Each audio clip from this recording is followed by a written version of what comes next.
Kumwana isi nijoro amakuru gawe kari meza.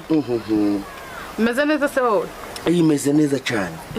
Wambwira ndaranye ubutumwa ziko nari muzaniye amafaranga ga 500 na telefone. Ego shako nawe uhari se ariko waza ukabona yicayeho gatwa mutegereza. Ego ndi kwihuta cyane. Ahubwo unamunshyimirire umubwire ngo ni umuntu w'umugabo n'ukuri yamfashije kandi arangwanaho cyane. No twahagaze aho ngaho waza ukicara ko n'intebe ari ngiye. Ngiye? Oya ngwino wikwihuta no suko natakiri kare. Koko mana isi nijoro umubwire ngo Nsabi yanyuza hari kwihuta. Oya ngwino hari nakantu yari yabyenze kukubwira. Nako ndi kwihuta ndagiye. Asuri kwirukanswa niki? Koko.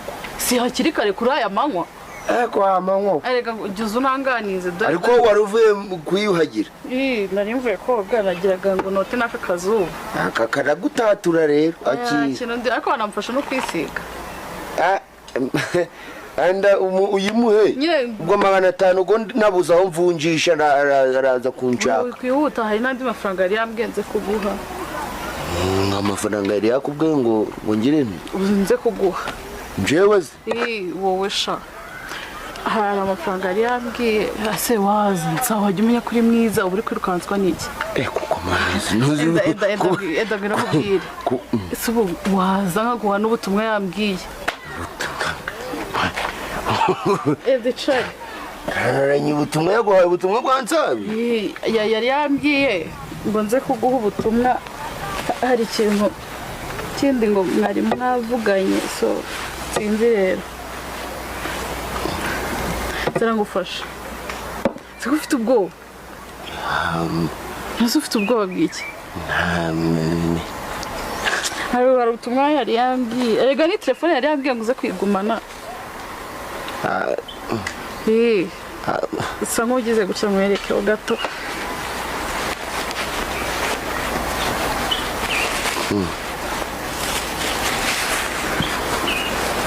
Zangufasha ese ufite ubwoba bw'iki?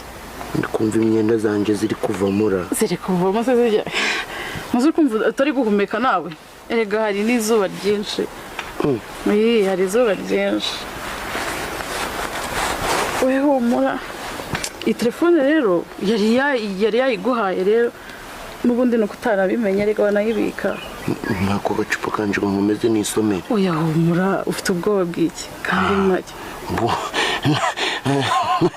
Nagira ubwoba zikaga. Oya nukagira ubwoba ari gura umuhungu mwiza w'ibogari. Kandi rega buri mwese yakwifuza si wandebye. No tufite ikihe kibazo? Nkuraho